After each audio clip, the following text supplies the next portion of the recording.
ওম শান্তি। আজ 1/1/2025 আজকের বাবার মধুর মহাবাক্য শুনব। বাবা বলেছেন, মিষ্টি বাচ্চারা, তোমরা জ্ঞান বর্ষণের দ্বারা সবকিছু সবুজ করে দেবে। তোমাদের ধারণা করতে হবে এবং করাতে হবে। আজকে প্রশ্ন জিজ্ঞেস করেছেন বাবা, যে মেঘে বৃষ্টি হয় না তাদের কি নাম দেবে?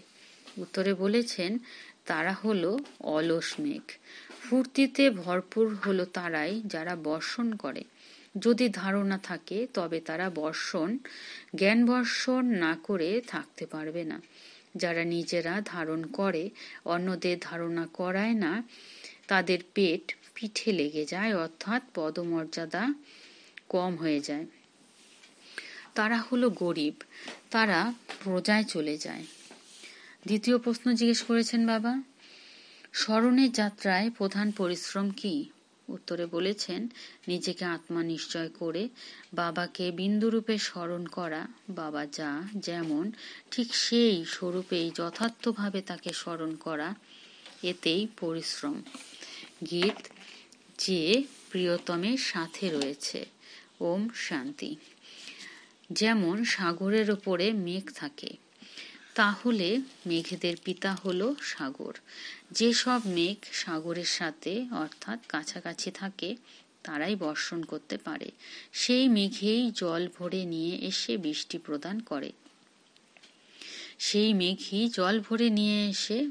প্রদান করে। তোমরাও সাগরের কাছে আসো জ্ঞান বাড়ি ভরার জন্য। যখন সাগরের সন্তান, তখন অবশ্যই মেঘ তারা মিষ্টি জল বহন করে নিয়ে আসে। এখন মেঘও অনেক প্রকারের হয়।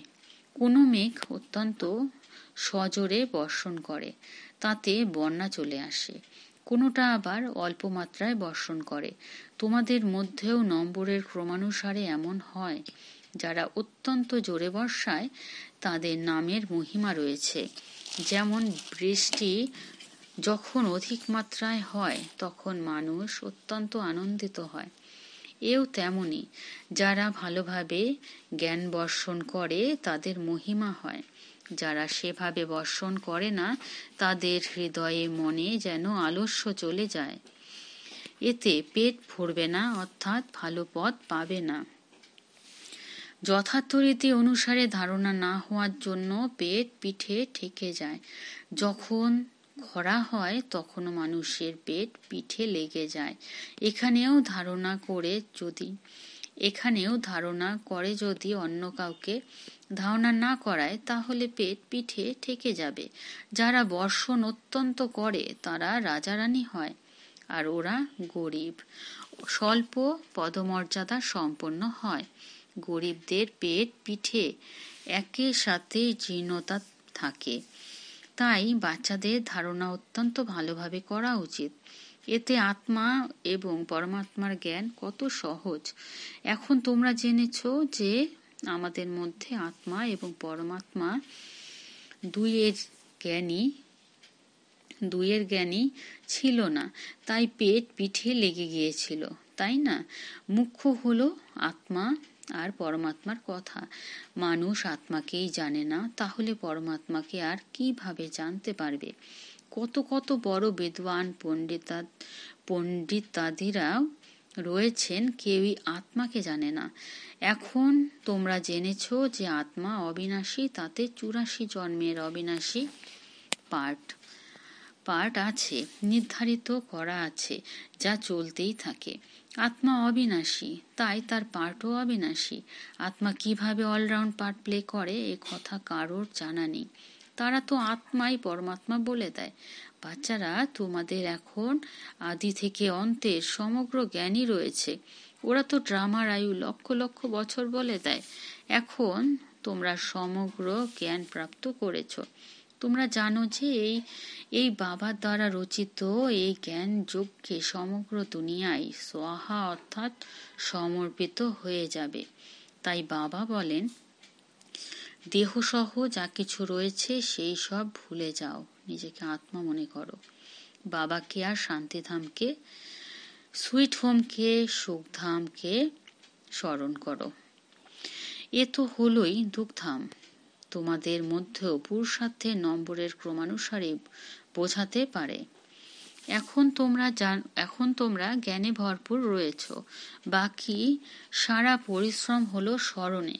জন্ম জন্মান্তরের দেহ অভিমান সমাপ্ত করে দেহী অভিমানী হও, এতেই বড় পরিশ্রম। বলা তো অতি সহজ, কিন্তু নিজেকে আত্মা মনে করা আর বাবাকেও বিন্দুরূপে স্মরণ করা, এতেই পরিশ্রম। বাবা বলেন, আমি যেমন মুশকিলই সেভাবে আমাকে কেউ স্মরণ করতে পারে। যেমন বাবা তেমনই বাচ্চা হয়, তাই না? নিজেকে জানলে তখন বাবাকেও জেনে যাবে। তোমরা জানো যে শিক্ষাদাতা হলেন একমাত্র বাবাই, পরে তো অনেকেই। বাচ্চারা বাবা কিভাবে রাজধানী স্থাপন করেন তা শুধু তোমরাই জানো। বাকি এই সমস্ত শাস্ত্রাদি হলো ভক্তি মার্গের সামগ্রী। বোঝাবার জন্য আমাকে বলতে হয়, বাকি এতে ঘৃণার কোনো কথা নেই। শাস্ত্রতেও ব্রহ্মার দিন আর রাত বলা হয়, কিন্তু কেউই বুঝতে পারে না। রাত আর দিন আধা আধা হয়। সিঁড়ির উপরে কত সহজভাবে বোঝানো হয়। মানুষ মনে করে যে ভগবান অত্যন্ত শক্তিশালী, তিনি যা চান তাই করতে পারেন। কিন্তু বাবা বলেন, আমিও ড্রামার বন্ধনে আবদ্ধ হয়ে রয়েছি। ভারতের ওপর কত বিপদ আসে, তখন আমি কি প্রতি মুহূর্তে আসি? আমার পাঠ সীমাবদ্ধ। যখন সম্পূর্ণ দুঃখ ছেয়ে যায় তখনই আমি নিজের সময় অনুসারে আসি। এতে 1 সেকেন্ডেরও পার্থক্য থাকে না। ড্রামায় প্রত্যেকের পাঠ যথাযথভাবে নির্ধারণ করা আছে। এ তো সর্বোচ্চ পিতার পুনর্জন্ম।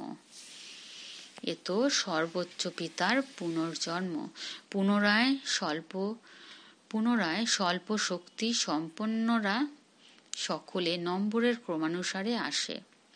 বাচ্চারা, এখন তোমরা বাবার কাছে থেকে নলেজ পেয়েছ, যাতে তোমরা বিশ্বের মালিক হও। তোমাদের ফুল ফোর্সে শক্তি আসে। পুরুষার্থ করে তোমরা তমপ্রধান থেকে শতপ্রধান হয়ে যাও। অন্যদের তো ভূমিকাই থাকে না। মুখ্য হলো ড্রামা, যার নলেজ এখন তোমরা পাও। তাছাড়া আর সবই হলো পার্থিব, কারণ সেসব এই চোখে অর্থাৎ স্থূল চোখে দেখা যায়। বিশ্বের বিস্ময় হলেন বাবা, যিনি আবার রচনা করেন স্বর্গ, যাকে হেভেন প্যারাডাইস বলা হয়। ওনার কত মহিমা! বাবা আর বাবার রচনার অনেক বড় মহিমা রয়েছে।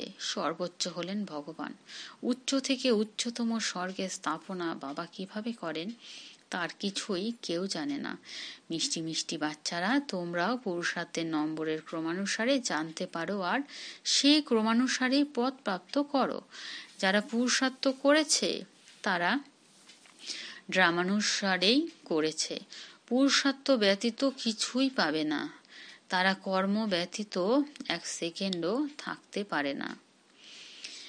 হঠযোগীরা তো প্রাণায়াম করে যেন জড় পদার্থের মতো হয়ে যায়, ভেতরে পড়ে থাকে আর ওপরে মাটি জমে যায়। মাটির ওপরে জল পড়ে, আবার ঘাস হয়ে যায়, কিন্তু এতে তো কোনো লাভ নেই। কতদিন এভাবে বসে থাকবে? কর্ম তো অবশ্যই করতে হবে। কর্মসন্ন্যাসী কেউই হতে পারে না। হ্যাঁ, শুধু ভোজনাদি বানায় না, তাই তাদের কর্মসন্ন্যাসী বলে।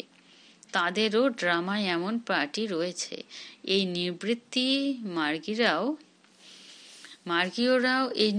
মার্গীয়রাও যদি না থাকতো তাহলে ভারতের অবস্থা কি হয়ে যেত? পবিত্রতায় ভারত প্রথম স্থান ছিল। বাবা সর্বপ্রথমে পবিত্রতার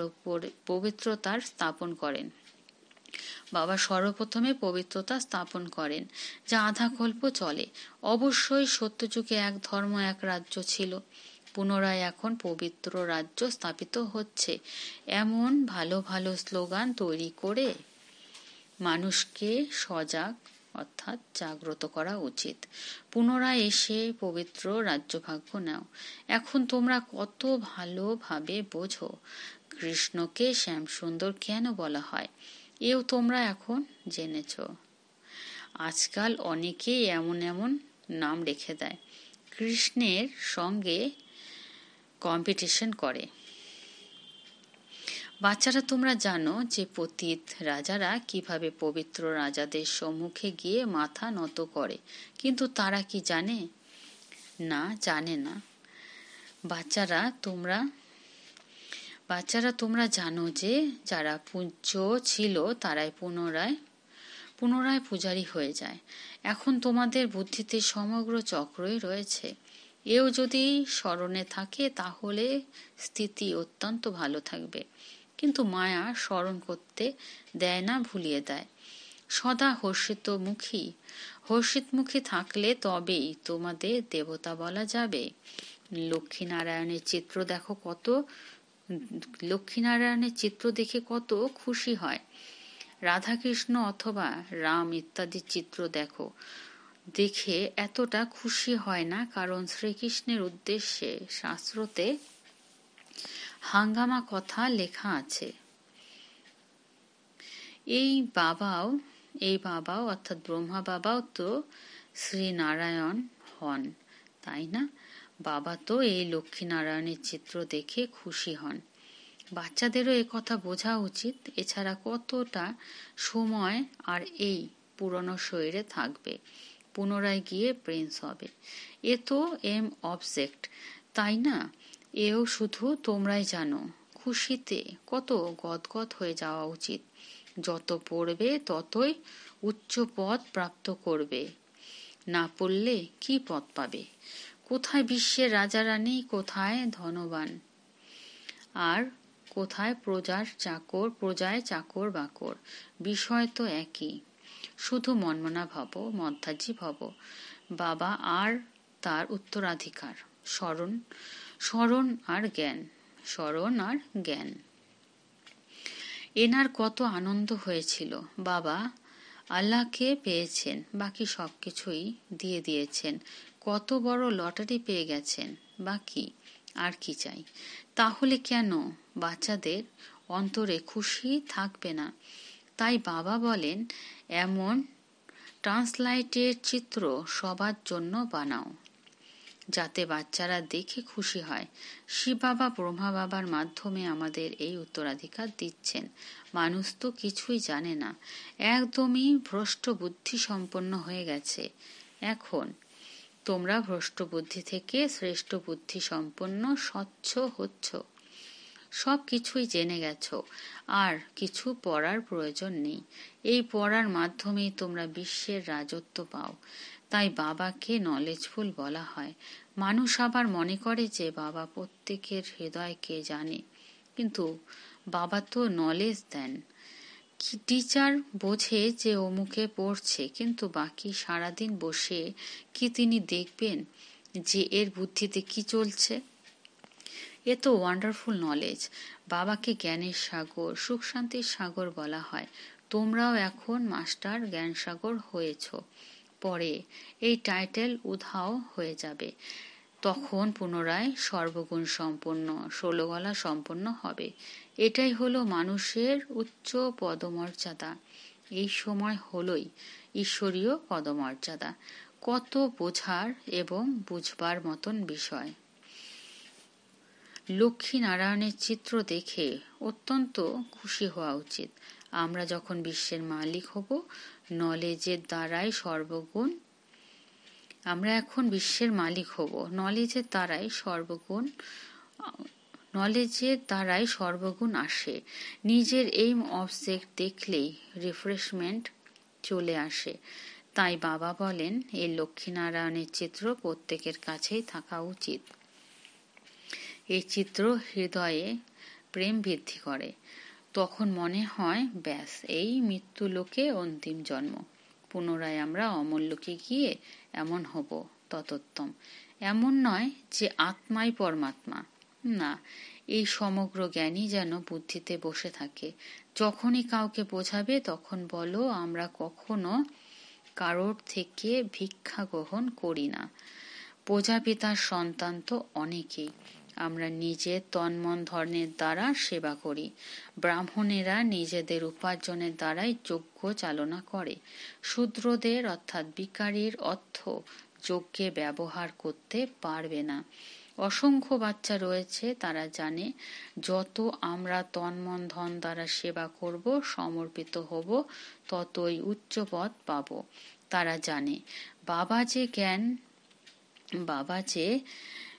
বাবা যে বীজ রোপণ করেছেন, অর্থাৎ জ্ঞানের বীজ রোপণ করেছে, তাতেই এমন লক্ষ্মীনারায়ণ তৈরি হয়।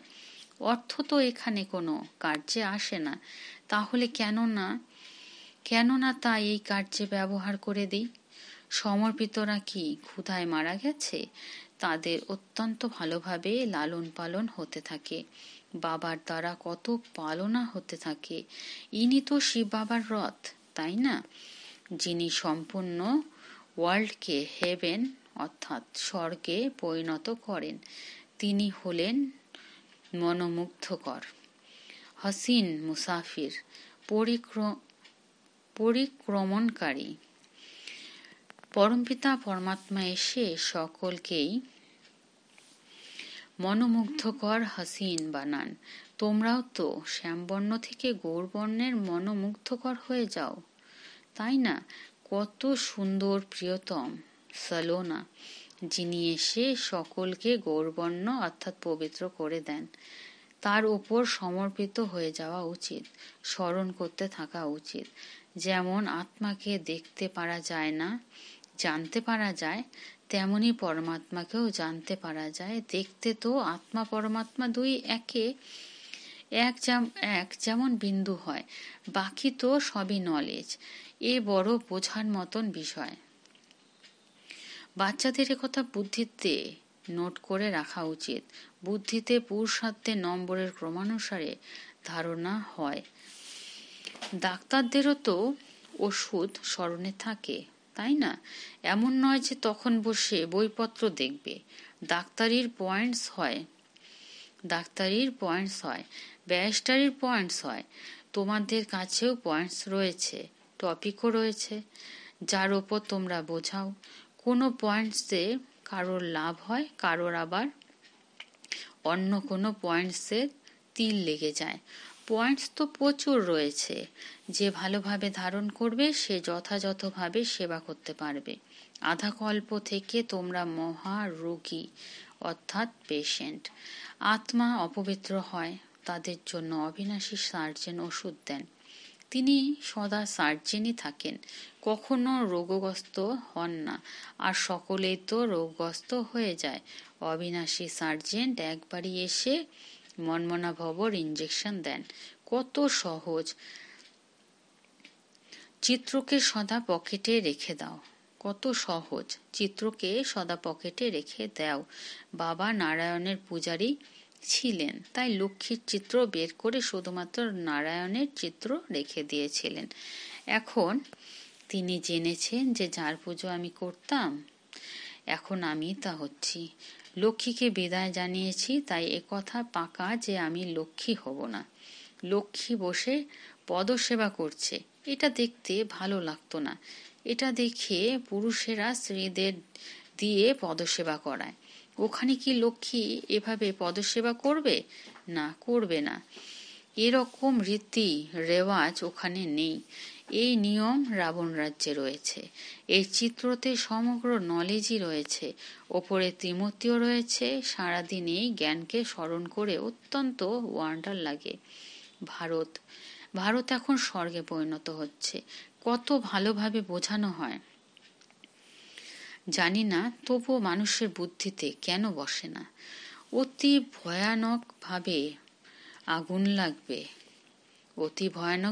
আগুন লাগবে, সমগ্র দুনিয়ায় দাবানলের মতো আগুন লাগবে। রাবণ রাজ্যের তো অবশ্যই সমাপ্ত হয়ে যাওয়া উচিত। যজ্ঞতেও পবিত্র ব্রাহ্মণ চাই। এ হলো অতি বড় মহাযজ্ঞ, সমগ্র বিশ্বে পবিত্রতা আনার। ওই ব্রাহ্মণদের অবশ্যই ব্রহ্মার সন্তান বলা হয়, কিন্তু তারা তো গর্ভজাত সন্তান। ব্রহ্মার সন্তান তো পবিত্র মুখ বংশজাত ছিল, তাই না? তাদেরকে কথা বোঝানো উচিত। আচ্ছা, মিষ্টি মিষ্টি হানিধি বাচ্চাদের প্রতি মাতা পিতা বাপদাদার স্মরণে স্নেহ সুমনার সুপ্রভাত। আত্মাদের পিতা বসে তার আত্মারূপে বাচ্চাদেরকে জানাচ্ছেন নমস্কার। আর আমরা আত্মারূপী বাচ্চারা আমাদের আত্মিক মাতা পিতা বাপদাদাকে জানাচ্ছি আমাদের স্মরণে স্নেহ সুমন সুপ্রভাত আর নমস্কার। ধারণার জন্য মুখ্য সার: 1. স্বচ্ছ বুদ্ধি সম্পন্ন হয়ে এই ওয়ান্ডারফুল জ্ঞানকে ধারণ করে বাবা সম মাস্টার জ্ঞানসাগর হতে হবে। নলেজের মাধ্যমে সর্বগুণ নিজের মধ্যে ধারণ করতে হবে। 2. যেমন বাবা তন মন ধন সেবায় নিয়োজিত করেছিলেন, সমর্পিত হয়েছিলেন, তেমনি বাবার মতো নিজের সব কিছু ঈশ্বরীয় সেবায় সফল করতে হবে। সর্বদা রিফ্রেশ থাকার জন্য এইম অবজেক্টের চিত্রকে সাথে রাখতে হবে। আজকের বরদান: একরস স্থিতির দ্বারা সদা এক বাবাকে ফলো করে প্রসন্নচিত্ত ভব। একরস স্থিতির দ্বারা সদা এক বাবাকে ফলো করে প্রসন্নচিত্ত ভব। বিস্তারে বলেছেন, বাচ্চারা তোমাদের জন্য ব্রহ্মা বাবার জীবন হলো অ্যাকুরেট কম্পিউটার। যেরকম আজকাল কম্পিউটারের দ্বারা প্রত্যেক প্রশ্নের উত্তর জিজ্ঞাসা করে, এইরকম মনের মধ্যে যখনই কোনো প্রশ্ন উঠবে, কি, কেন, কিভাবে, পরিবর্তে ব্রহ্মা বাবার জীবনরূপী কম্পিউটার থেকে দেখো কি আর কিভাবে কোশ্চেন এইভাবে পরিবর্তন হয়ে যাবে। প্রশ্ন চিত্তের পরিবর্তে প্রসন্ন চিত্ত হয়ে যাবে। প্রসন্ন চিত্ত অর্থাৎ একরস স্থিতিতে থেকে এক বাবাকে ফলো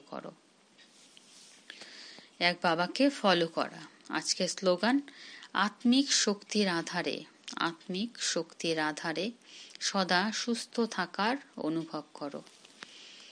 বিশেষ নোট: সকল ব্রহ্মাবর্ষ 1 জানুয়ারি থেকে 31 জানুয়ারি 2025 পর্যন্ত বিশেষ অন্তর্মুখতার গুহাতে বসে যোগ তপস্যা করতে থেকে পুরো বিশ্বকে নিজের শক্তিশালী মনসা দ্বারা বিশেষ সকাশ দেওয়ার সেবা করবেন।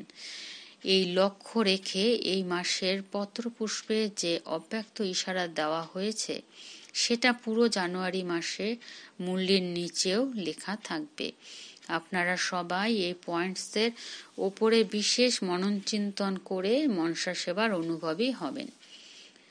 নিজেদের শক্তিশালী মনসার দ্বারা সকাশ দেওয়ার সেবা করো। তোমরা শান্তিদূত বাচ্চারা, যেখানেই থাকো চলতে ফিরতে সদা নিজেকে শান্তিদূত মনে করে চলো। যে স্বয়ং শান্ত স্বরূপ শক্তিশালী স্বরূপে স্থির থাকবে সে অন্যদেরকেও শান্তি আর শক্তির সকাশ দিতে থাকবে।